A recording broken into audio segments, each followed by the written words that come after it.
Commander Cabana and Astronaut Chari, thank you very much. My name's Jim Reed. You might recognize a call sign, N4BFR. I'm part of amateur radio on the International Space Station team, and I want to thank you very much for your support of Colonel Cabana, SAREX, and Astronaut Chari, the ARISS program when you were up.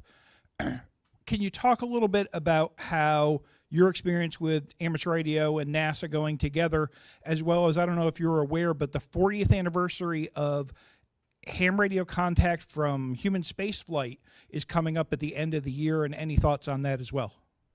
Well, I'll go first. KC5HBV. Now, I think what it did on the shuttle, it allows us to reach a group of students, of folks on the ground. It just generates interest in science and engineering, and when you go along with what is required to build a radio, to operate a radio, and communicate with somebody in space, that's really cool.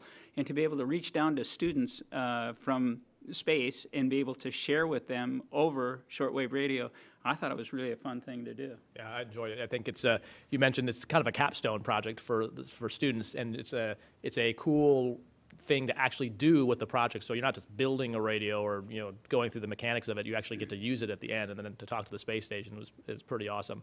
I got to talk to some Japanese students, and it was definitely a highlight. We used it in one of our sims as well, because if you lose space to ground loops and the Russian comm system, you can actually use the ham radio.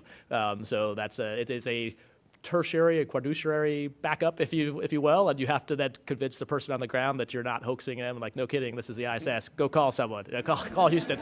So it's got a practical side too, other than the educational part. Thanks for asking, Jim.